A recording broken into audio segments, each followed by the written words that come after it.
प्रभु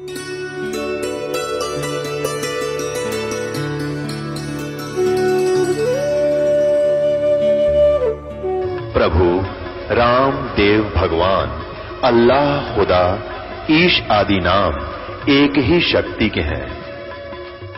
वो कैसा है, कहां है, कैसे मिलता है, किसने देखा है?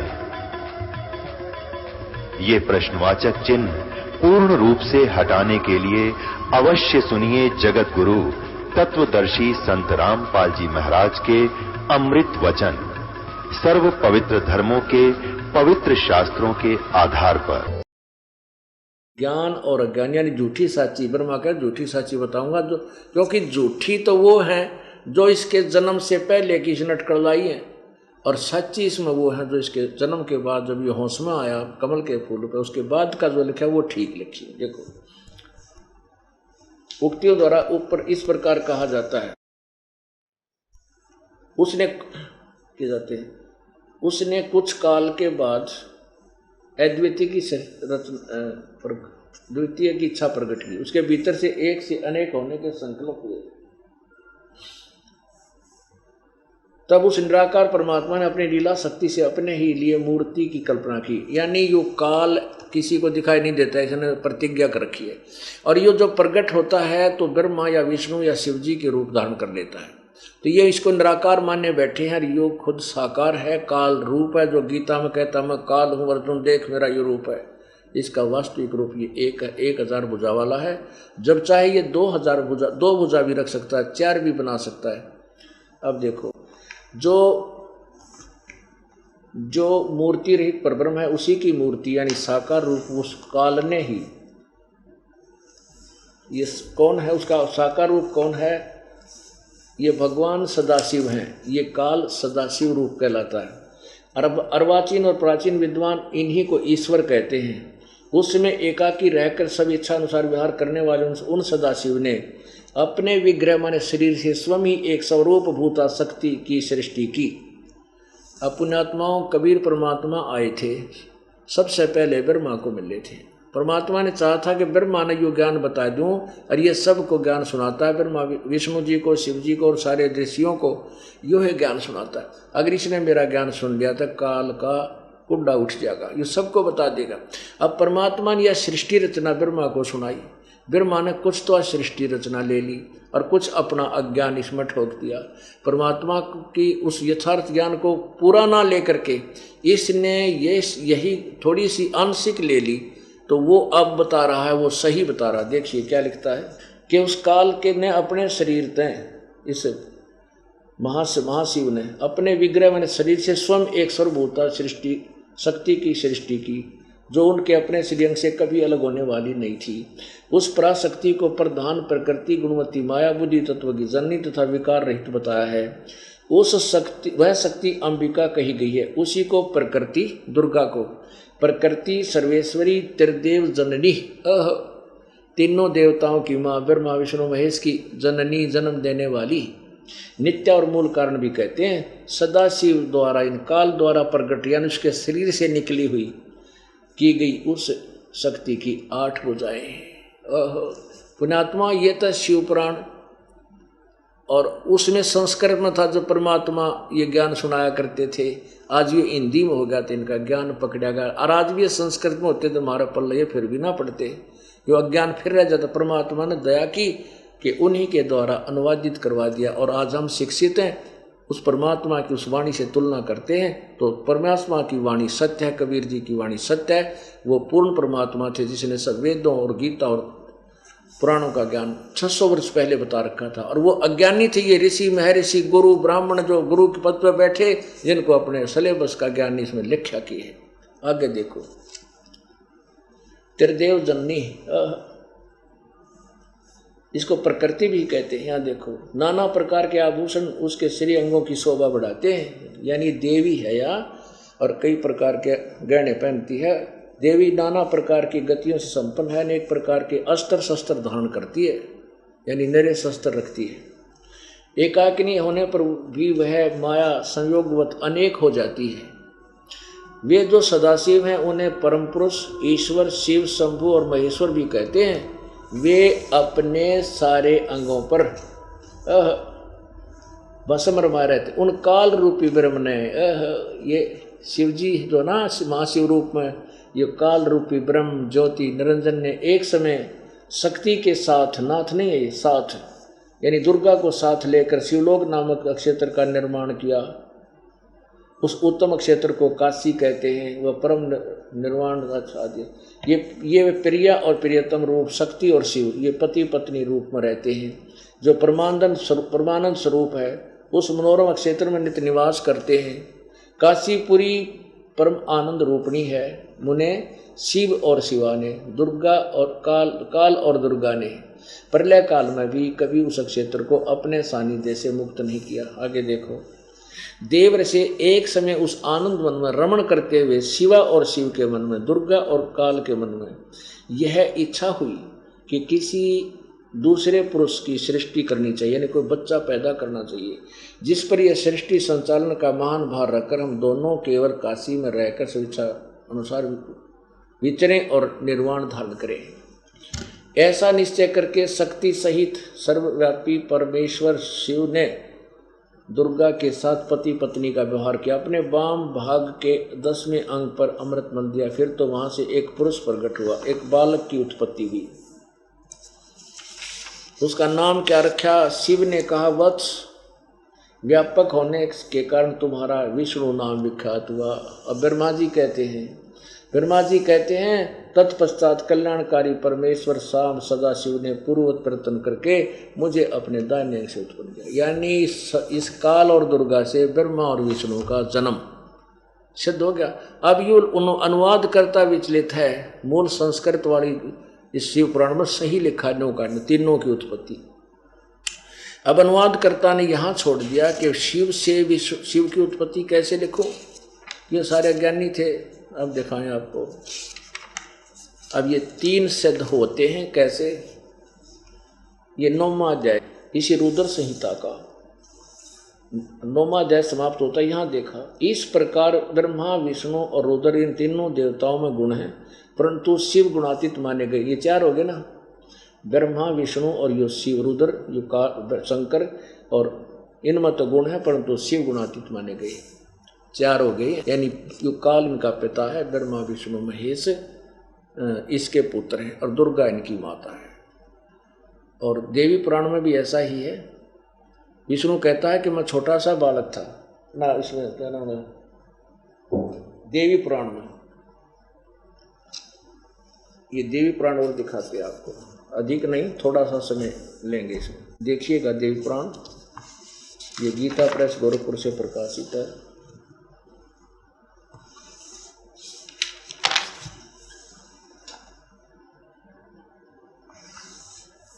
अब इसके थोड़ा सा प्रकरण आपको दिखाते हैं 123 पृष्ठ पे।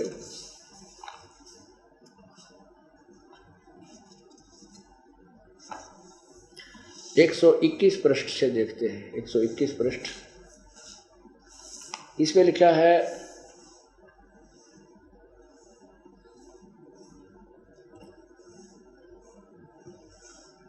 महाभाग ब्रह्मा जी कहते हैं, इस प्रकार भगवती के चरण कमल के नख में मुझे अद्भुत दृश्य दिखाई पड़ा। यह देखकर आश्चर्य हो गया। तब मैं ब्रह्मा रुद्र तीनों ने मान लिया कि यह देवी अखिल जगत की जननी है। नहीं, 119 पर देखो, 19 पर यहाँ से। अब कहते हैं तीनों, ब्रह्मा बता रहा है कि उन्हें देखकर हम सभी महान दुर्गा को देखकर आश्चर्य में पड़ गए। कुछ समय तक, ये 119 पे है, कुछ समय तक वहीं ठहरे रहे, आपस में कहने लगे ये सुंदरी कौन है, इसका क्या नाम है, हम इसके विषय में बिल्कुल अनभिज्ञ हैं। ऐसे ऐसे नारदियों संदेहग्रस्त होकर हम लोग वहाँ रुके रहे। तो भगवान विष्णु ने उन चारों साहनी भगवती को देखकर विवेकपूर्वक निश्चय कर लिया कि यह भगवती जगदम्बिका है। तब उन्होंने कहा कि ये भगवती हम सभी की आदि कारण है, महाविद्या महामाया इनके नाम है, ये पूर्ण प्रकृति है। और देखो 120 पृष्ठ पे क्या कहता है भगवान विष्णु, ये वे ही दिव्यांगना हैं जिनके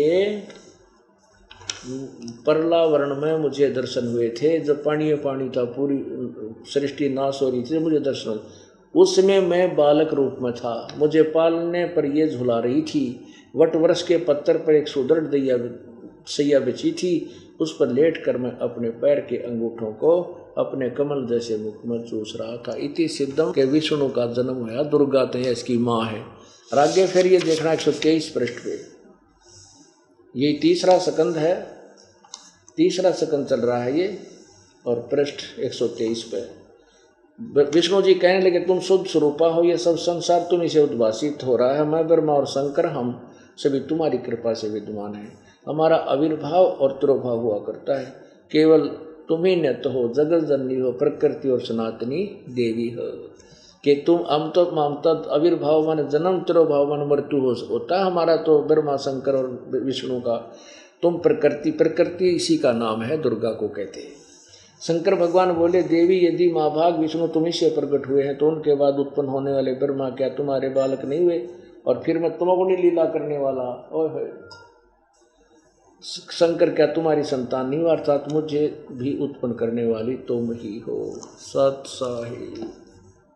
आज का जो शुभ दिन है ये बहुत ही महत्वपूर्ण है। ये ज्येष्ठ शुद्धि पूर्णिमा, जेठ उत्तरते की पूर्णमासी है।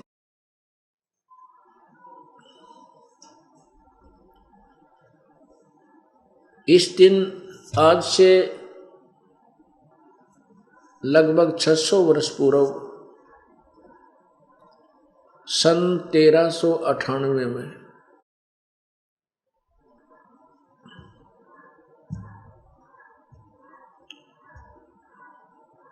विक्रमी संवत 1455 को पूर्ण परमात्मा बनारस अर्थात काशी शहर में एक लहर तारा तालाब के अंदर कमल के फूल के ऊपर नवजात शिशु रूप धारण करके प्रकट हुए, विराजमान हुए।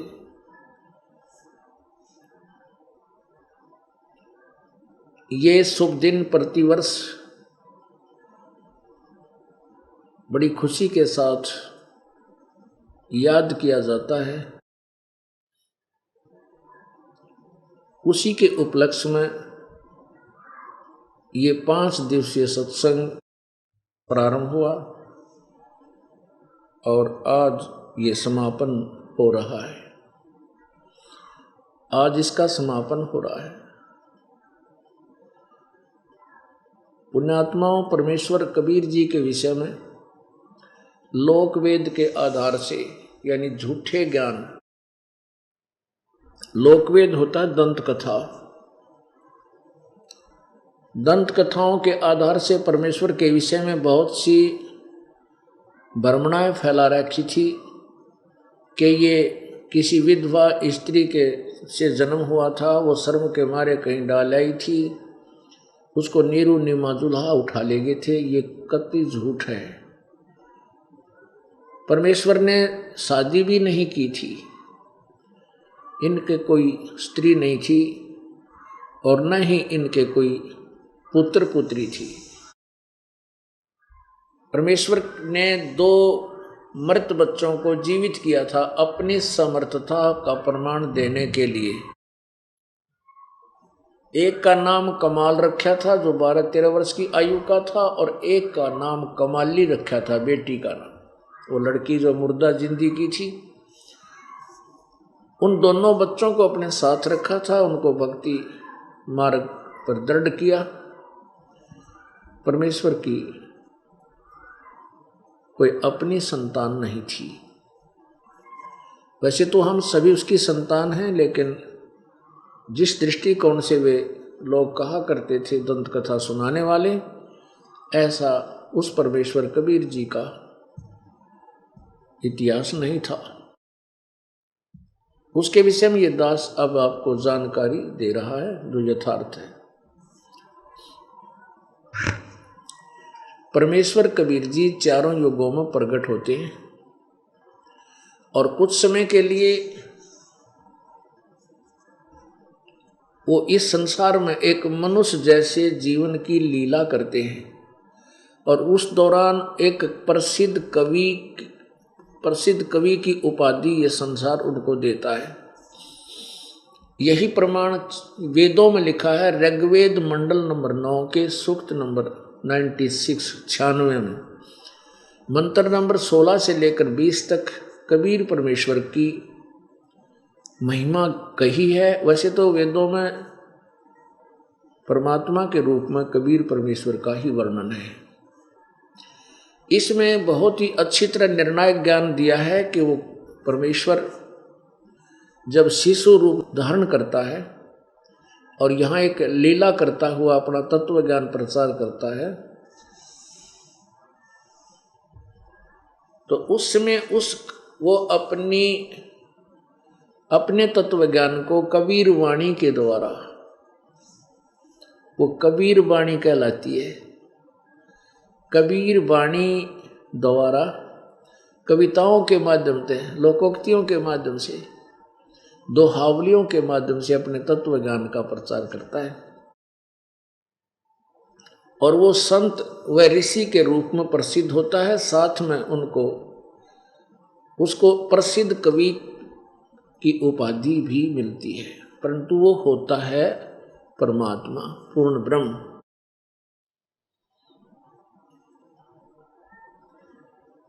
परमेश्वर चारों युगों में यही लीला करते हैं और काल के द्वारा फैलाए गए अज्ञान का नाश करने के लिए वे स्वयं ही अवतरित होते हैं।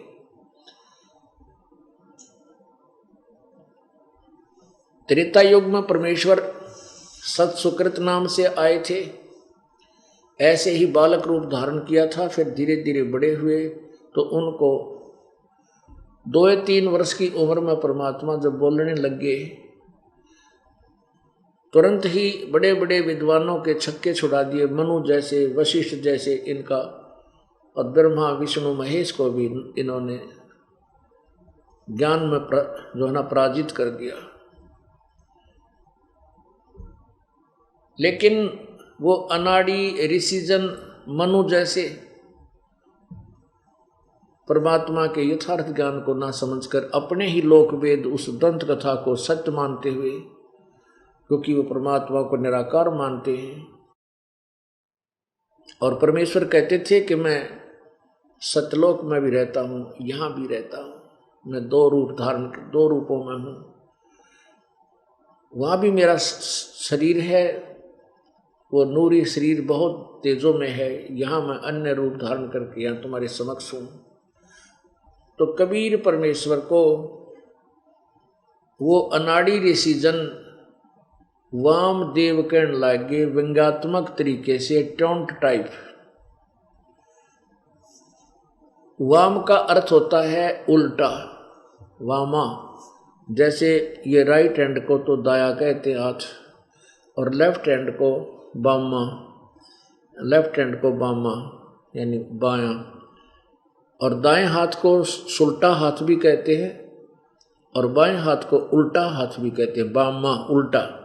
यानी कबीर परमेश्वर अपना यथार्थ ज्ञान, सत्य ज्ञान बताते थे जो वेदों के अंदर लिखा हुआ है, लिपिबद्ध है, और ऋषि महर्षियों को वेदों का ज्ञान कतई नहीं था, मनु जैसे को भी ज्ञान नहीं था। वो कबीर जी को वामदेव नाम धर लिया व्यंग्यात्मक तरीके से। वामदेव माने उल्टा ज्ञान प्रचार करने वाला देवता। नुकारो देवता टेक जा, तू मत घना बोल रहे। तो व्यंग्यात्मक तरीके से उसको वामदेव, वामदेव का अर्थ होता 2 जगह, 2 जगह रहने वाला, ऊपर भी यहाँ भी बकवास करता है, झूठ बोलता है, और उल्टा ज्ञान यानी सत्य ज्ञान को वो उल्टा कहा करते थे कि कबीर तो सारा झूठा ज्ञान देता है और हमने जो बताया वो सत्य है। ऐसा वो मनु जी कहा करते थे और अन्य ऋषि जन। तो इसलिए परमेश्वर का सत्सुकृत नाम कम और वामदेव ज्यादा प्रसिद्ध हो गया। जैसे किसी बालक का नाम तो कुछ और होता है, और उसको कहने लग जा बूंडा। तो गांव में एक विशेष रिवाज होती है, नगरी में आसपास में, उसने बूंडा क्या आकर फिर उस ओरिजिनल नाम से तो परिचित भी रहता, वो भी फिर बूंडा कनते बोला। तो ऐसे ही परमात्मा को वामदेव कहने लगे और भगवान उनके प्रश्नों का उत्तर देते रहे अंतिम यहाँ से अपना प्रस्थान तक। इसी प्रकार परमेश्वर त्रेता युग में मुनिंद्र ऋषि के रूप में प्रकट हुए थे। यही लीला उन्होंने उस समय की थी। बालक रूप धारण किया, धीरे धीरे बड़े हुए, पूरा जीवन एक मनुष्य का लीला करते हुए सहशरीर चले गए। ऐसे परमात्मा द्वापर युग में आए थे। उस समय उनका नाम करुणामय था। और वही लीला परमात्मा ने उस समय की थी कि बालक रूप धारण किया और ऐसे ही एक निसंतान दंपति को प्राप्त हुए और फिर वो सहशरीर अपनी पूरी लीला करके अपना ज्ञान प्रचार किया करते रहे, एक मनुष्य जीवन की लीला की भूमिका की। उस दौरान उनका शिष्य एक सुदर्शन नाम का वाल्मीकि उनका शिष्य हुआ था। उसके माता वाल्मीकि तो पार हो गया, लेकिन वाल्मीकि के माता पिता ने कबीर परमेश्वर की दीक्षा नहीं ली। सुदर्शन जी ने भी बहुत समझाया पर वो नहीं माने। सुदर्शन जी ने परमात्मा से बार बार प्रार्थना की थी कि प्रभु मेरे माता पिता शरीर छोड़कर चले गए हैं और बहुत ही अच्छी आत्मा के थे। हे प्रभु आपके ज्ञान से आपके दास की अब आंखें खुल गई हैं, मेरे माता पिता की बहुत दुर्गति होगी, कृपा आप उनको शरण में लेना किसी जन्म में जब वो मनुष्य शरीर में हो। प्रभु ने देख लिया था कबीर परमेश्वर जी ने कि सुदर्शन अपने माता पिता के मोह में काल के जाल में रह जाओगा यदि मैंने इसको विश्वास नहीं दिलाया। तो परमेश्वर कबीर जी ने कहा था कि सुदर्शन मैं प्रतिज्ञा करता हूं तेरे माता पिता को अवश्य पार करूंगा, जन्म कितने ही लग जाएं पर उनको मैं पार कर दूंगा।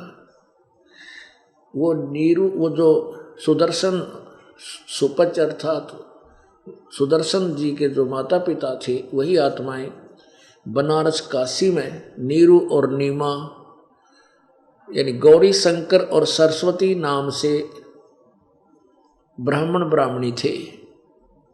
मुसलमानों ने क्योंकि वो नीरू और नीमा न वो गौरी शंकर ब्राह्मण, सरस्वती उसकी पत्नी।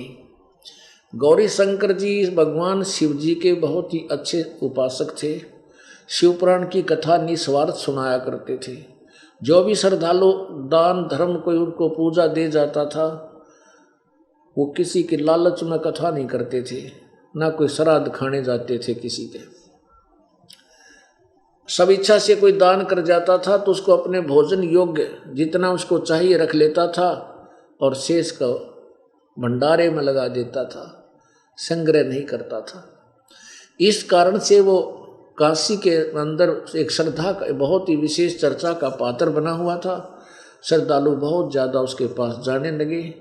इससे अन्य जो नकली ब्राह्मण थे जो दुनिया को गुमराह करे थे, श्राद्ध निकालो, फलाना करो, कोई कुछ करो, वो बहकाते थे तुम्हारा संकट काट देंगे, इतने पैसे धर दो, वो ईर्षा करने लगे। उनकी संख्या अधिक थी, वो अकेला था। जो है गौरी शंकर अकेला था और गौरी शंकर जी भगवान शिव की बहुत ज़्यादा महिमा गाते थे। लोग काफ़ी काशी के प्रभावित थे, जिससे मुसलमान लोगों ने देखा कि ब्राह्मण लोग तो इसके साथ नहीं और यो हिंदू धर्म का प्रचार ज़्यादा कर रहा है, क्यों ना इसको मुसलमान बना दे। तो मुसलमानों ने अपने आप पानी छिड़क दिया उनके घर में, उसके कपड़े पे उनके मुंह में गिर दिया जबरदस्ती।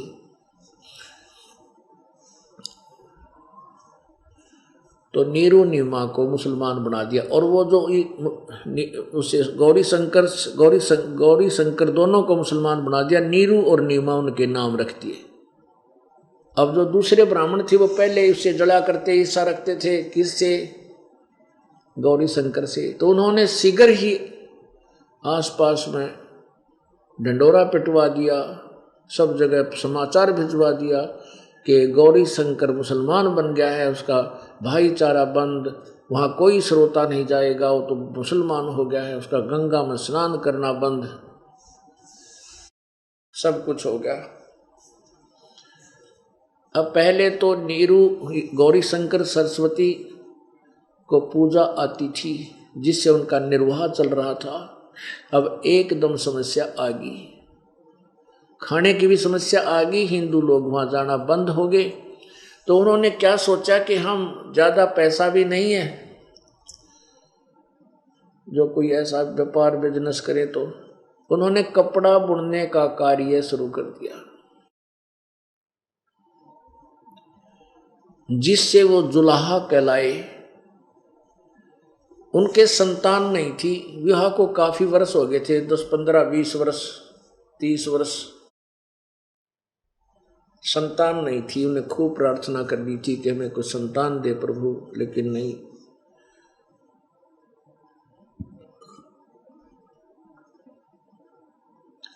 सन 1398 विक्रमी संवत 1455 ज्येष्ठ सुदी पूर्णमासी को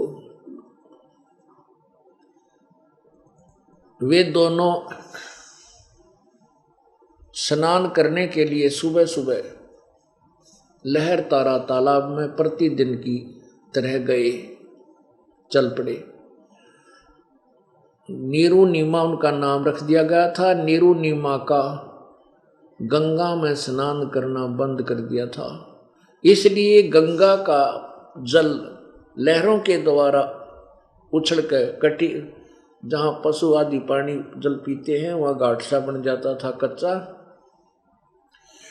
लहर जब फुल भर के आती थी गंगा दरिया, तो उनका पानी ऊपर से, लहरों का पानी ऊपर से उछलकर एक बहुत बड़े सरोवर का रूप धारण किए हुए था। उसको लहर तारा बोलते थे, यानी गंगा की लहरों से भरा हुआ वो स्थान, और तारा उसका नाम था, लहर तारा। इस प्रकार वो लहर तारा स्थान उसका नाम पड़ा।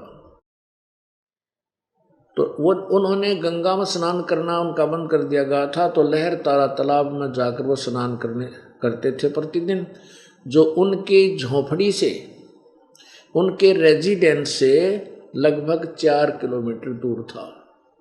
प्रतिदिन सुबह सुबह वो वहाँ स्नान करके आते थे। भले ही वो मुसलमान बना दिए गए थे, लेकिन भगवान शिव को नहीं भुला पाए थे। अंदर ही अंदर भगवान शिव को ही याद किया करते थे। उधर से परमेश्वर पूर्ण ब्रह्म, परम अक्षर ब्रह्म सत्यलोक से चलकर सहशरीर वहां से आए।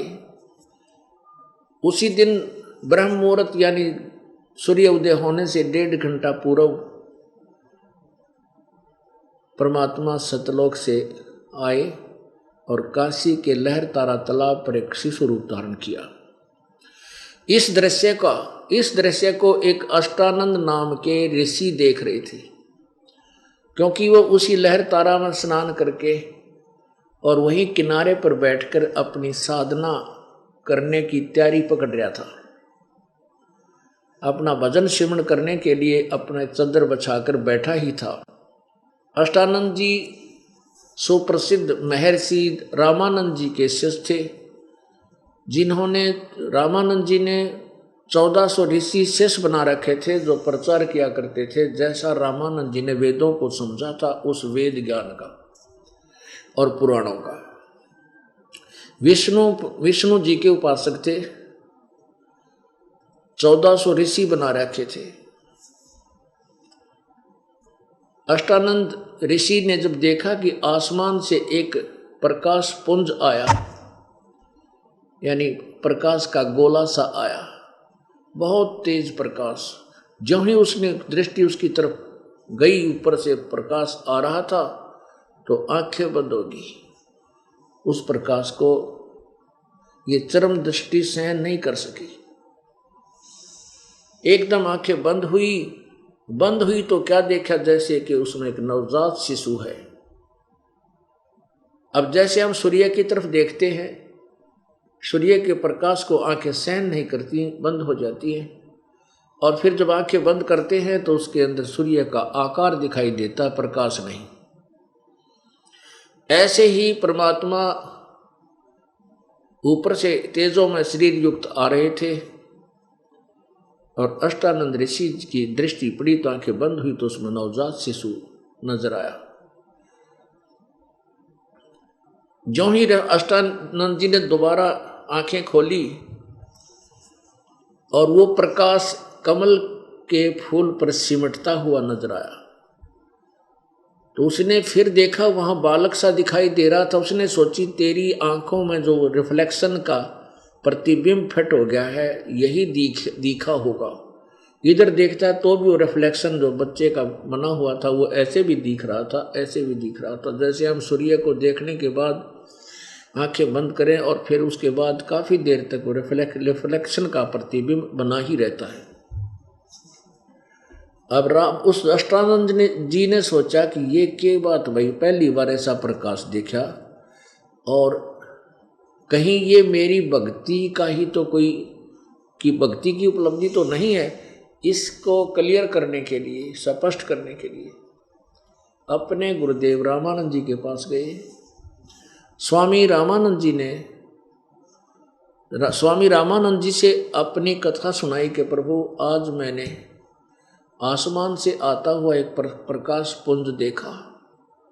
जो ही मैंने उसकी तरफ दृष्टि डाली तो मेरी आंखें बंद हो गई, क्योंकि मेरी चरम दृष्टि उस प्रकाश को सहन नहीं कर सकी।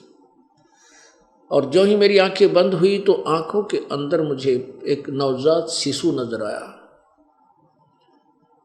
यानी छोटा बालक जो अभी जन्मा हो उसको नवजात शिशु कहते, मनुष्य का बच्चा।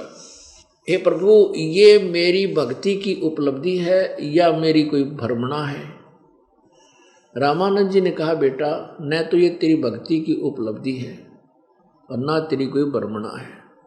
ऊपर के लोकों से जब अवतार गण अवतरित होते हैं वो नीचे किसी माँ के गर्भ में बास लेंगे और फिर यहाँ जन्म लेकर के लीला करेंगे आसपास किसी क्षेत्र में। अब रामानंद जी को इतना ही ज्ञान था कि माँ के बिना कोई अवतार भी उत्पन्न नहीं हुआ, क्योंकि वो श्री राम, श्री कृष्ण और इन अवतारों तक ही सीमित थे, इन्हीं को भगवान मानते थे। इनका जन्म सभी का माता से ही हुआ था। जैसा भी स्वामी रामानंद जी को ज्ञान था अपने शिष्य का समाधान कर दिया और बात खत्म हुई। उधर से नीरू और नीमा, वो गौरी शंकर और सरस्वती अर्थात जो नीरू नीमा रूप में जुलाहे बन गए थे, मुसलमान बन गए थे, जो पहले सुदर्शन जी के माता पिता थे। परमेश्वर ने प्रतिज्ञा की थी, वचनबद्ध हो गए थे अपने प्रिय शिष्य सुदर्शन जी से के सामने कि मैं तेरे माता पिता को पार करूंगा। जो जन हमरी शरण है ताका हूँ मैं दासे है। अब सुदर्शन जी के आदेश का पालन किया प्रभु, उनका दास बनकर वहां पहुंचा, उनके माता पिता को नौकर बनकर, सेवक बनकर। अब ये काम था सेवक का करे। अगर कोई काम करवाना हो, करना हो तो परमात्मा से प्रार्थना हम करते हैं, वो सेवक बनकर हमारे काम करता है। तो वहां आकर के कहते हैं जो जन हमारी शरण हो ताका हूं मैं दास, गेल गेल ला गया फिर जब तक धरती आकाश।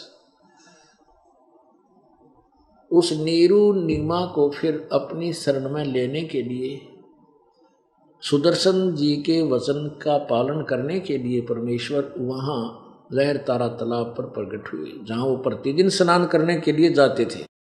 कौन? नीरू और नीमा। अब रास्ते में नीमा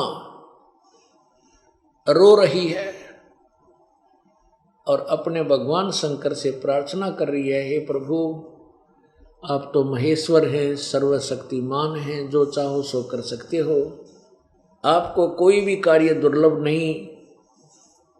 अपनी दासी को भी एक खिलौना दे देते, एक बालक दे देते, एक बालक दे देते तो हमारा भी संसार में ईसा हो जाता, लोग मेरे पर ताने ना मारते, व्यंग ना कसते, मुझे बांझ कहते।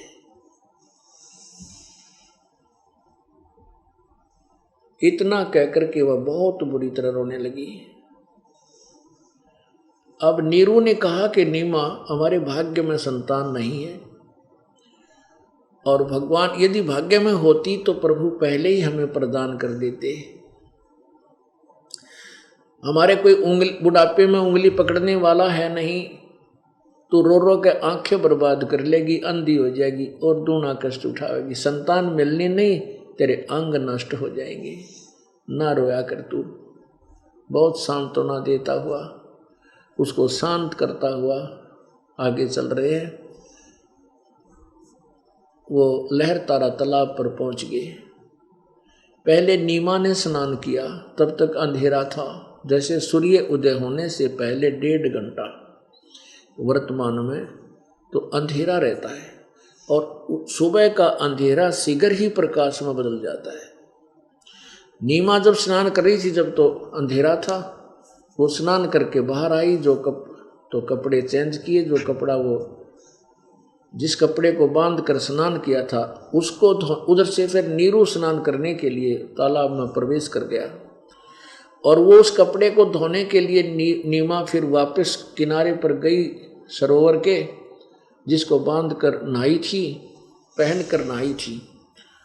तो कपड़ा धोने के लिए गई तो सामने क्या देखा कि कमल के फूल के ऊपर कोई चीज ऐसे गति कर रही है।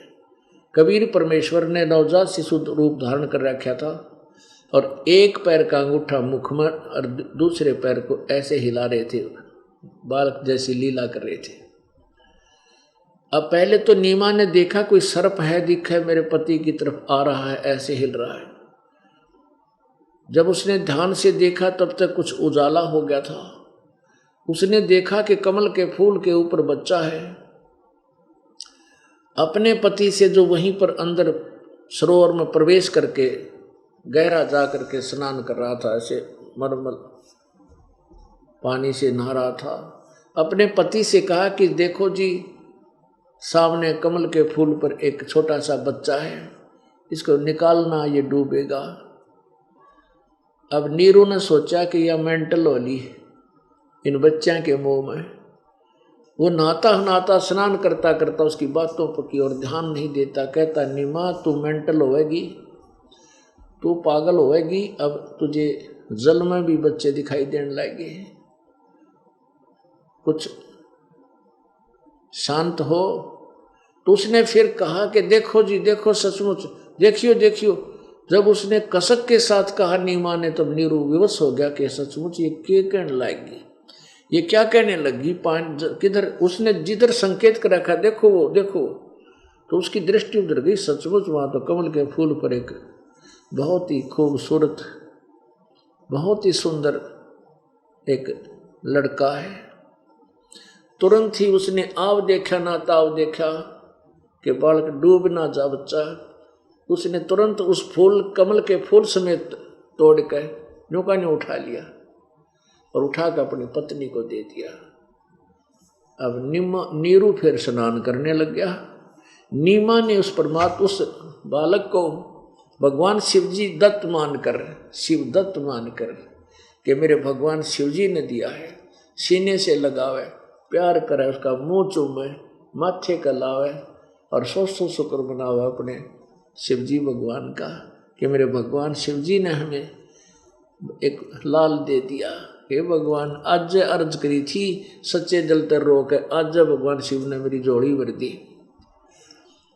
पुण्यात्मा कहते हैं, जगत का पेखना पेख्या, धनी का नाम ना लेखा।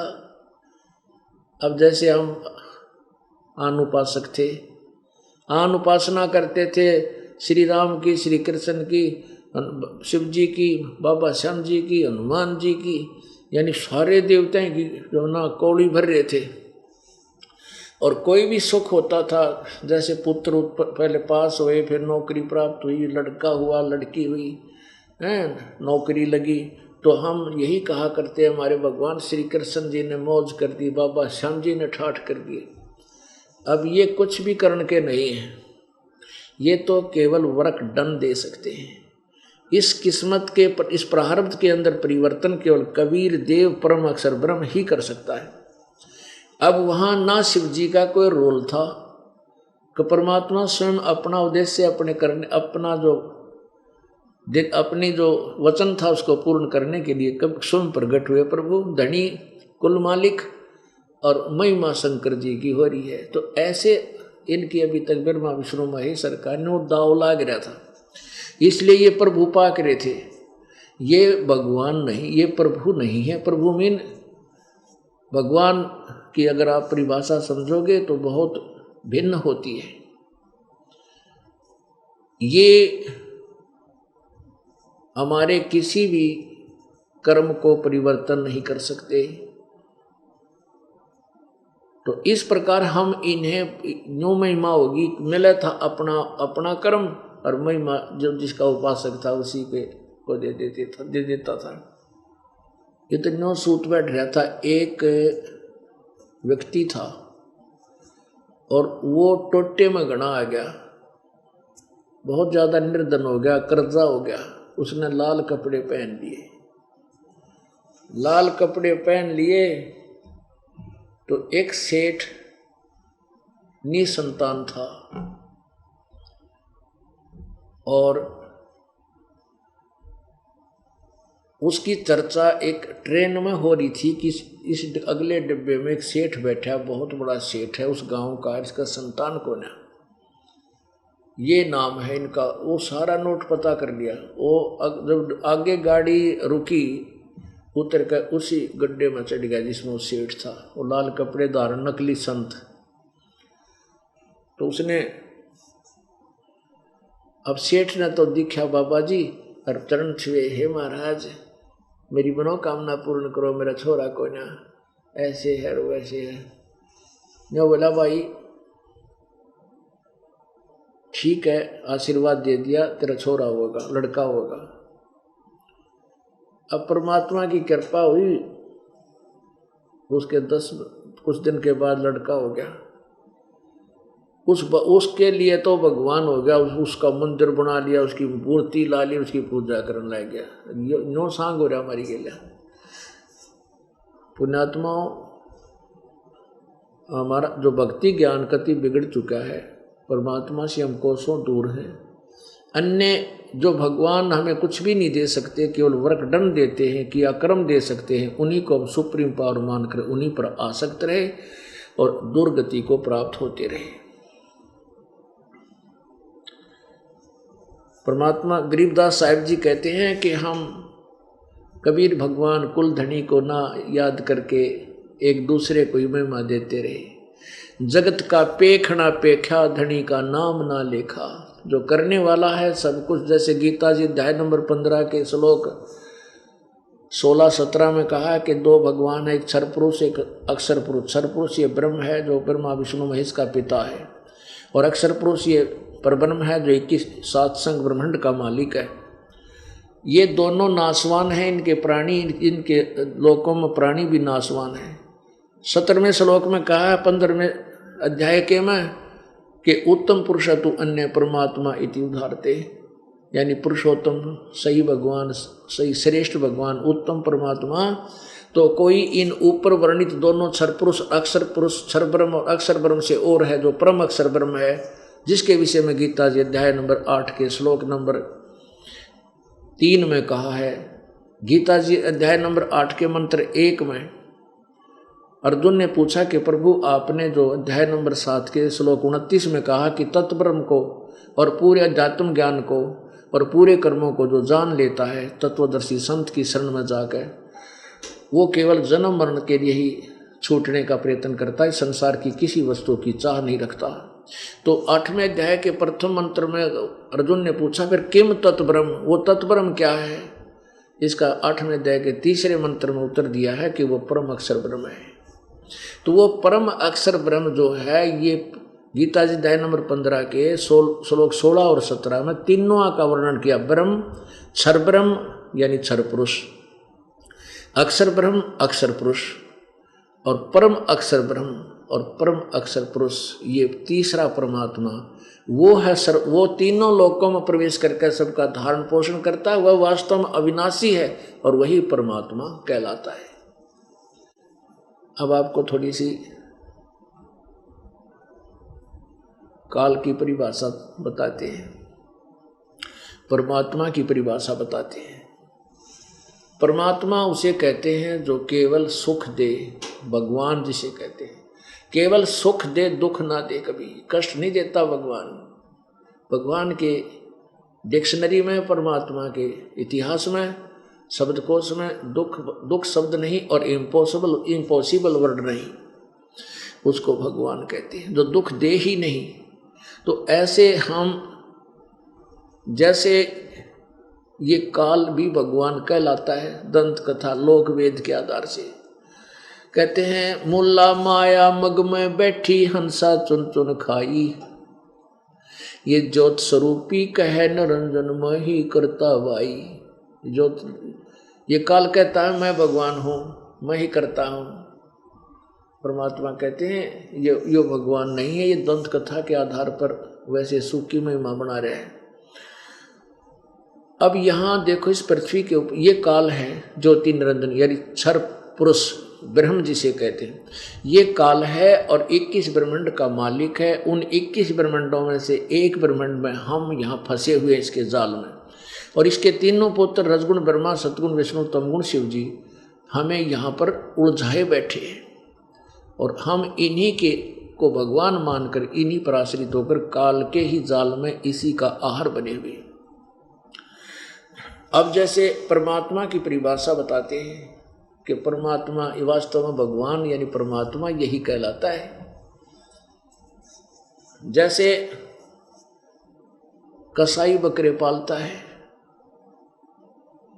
उन बकरों के लिए वो पूरी व्यवस्था करता है, जिसकी प्रतिदिन की 10 या 15, 5-10 बकरों की सेल है, तो वो कम से कम सैकड़ों की संख्या में 500-400 बकरे पालता है, और उनके लिए अलग से एक स्थान बनाता है, चारों तरफ उसका डिफेंस करता है, बाड़ बनाता है,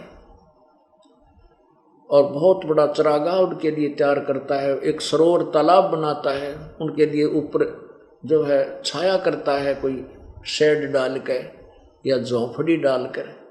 तो जब वो बकरों के पास कसाई आता है, बकरे उसको अपना भगवान मानते हैं कि देखो इसने हमारी कितनी सुविधा, हमें कितनी सुविधा दिए हुए है, तालाब पानी का कितना अच्छा बना रखा है, कितने अच्छे चरागाह हैं, और कैसे हमारे लिए छाया बना रखी है, रोज आकर के हमें प्यार देता है, ऐसे ऐसे करता है। तो वो बकरे क्या करते हैं, उसको अपना दयालु मालिक मान कर कसाई को प्यार देते हैं, ऐसे ऊपर न पैर उठाकर उसको प्यार देते, सीने से लगाना चाहते हैं, उसके ऊपर ऐसे पंजाली डाल देते, और जब वो देखता है उनको हाथ से छूता है, वो तो ऐसे चाटते हैं उसको प्यार से, वो बकरियां अपना प्यारा मालिक मान के कि हमारी कितनी देख रेख करता है।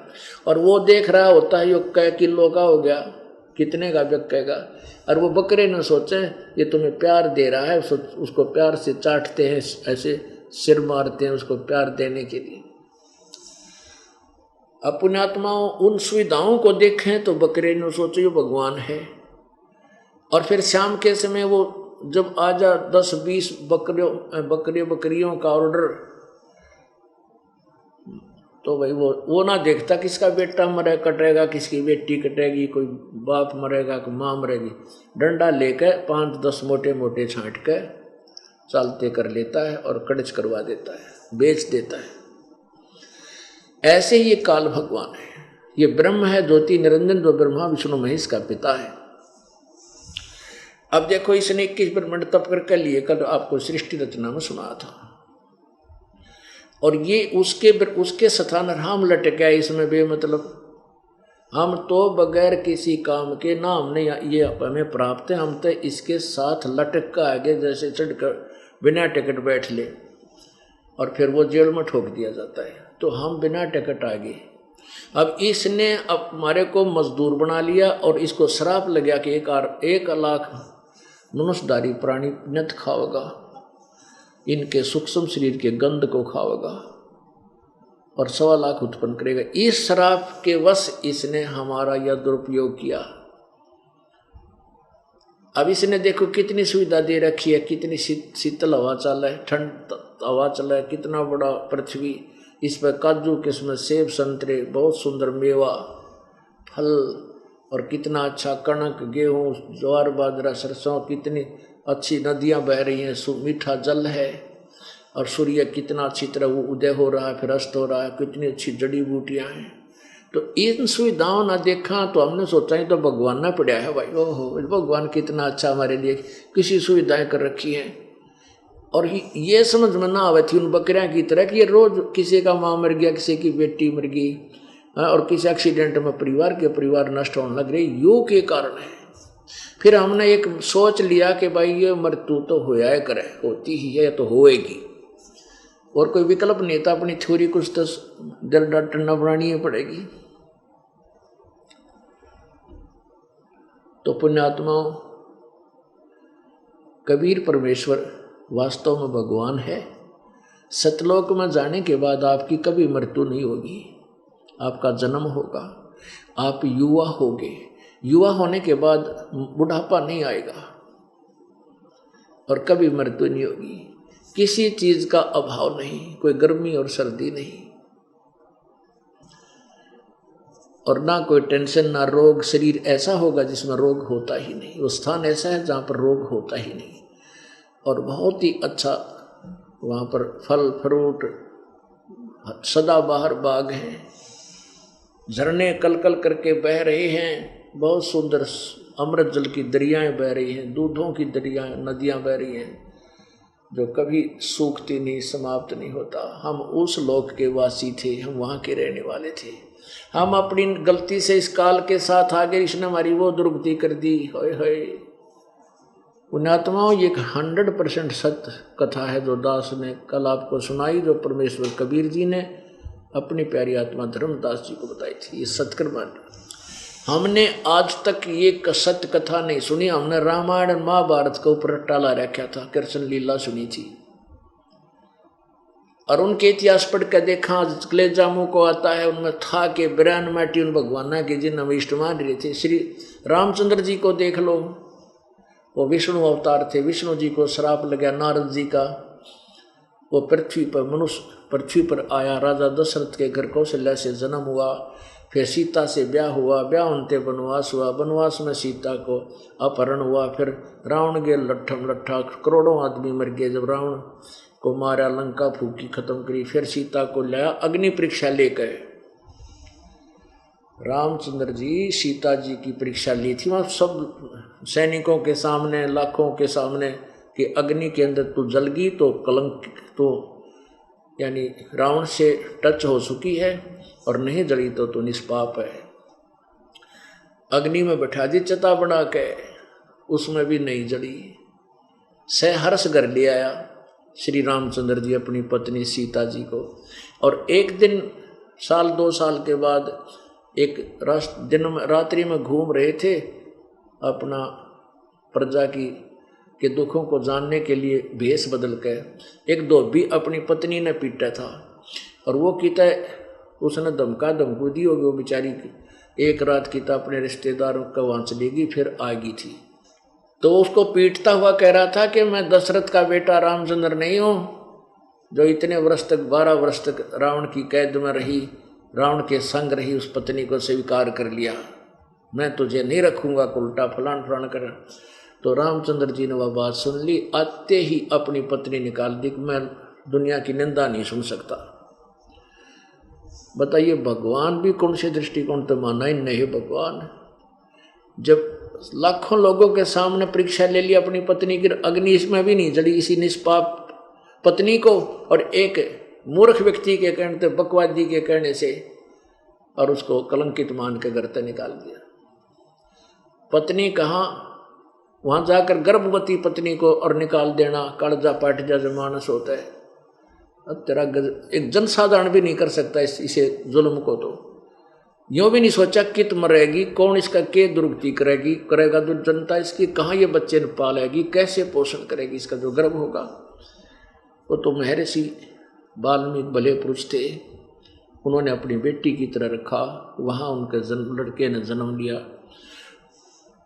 और फिर एक वो अलग कहानी है। कहने का भाव ये है कि बच्चे कहाँ, और रामचंद्र जी राजा अयोध्या के राजा कहते पृथ्वी का राजा बन जा, जो खुद कीतर बालक कीतो तो बहुत महादुखी प्राणी होता है।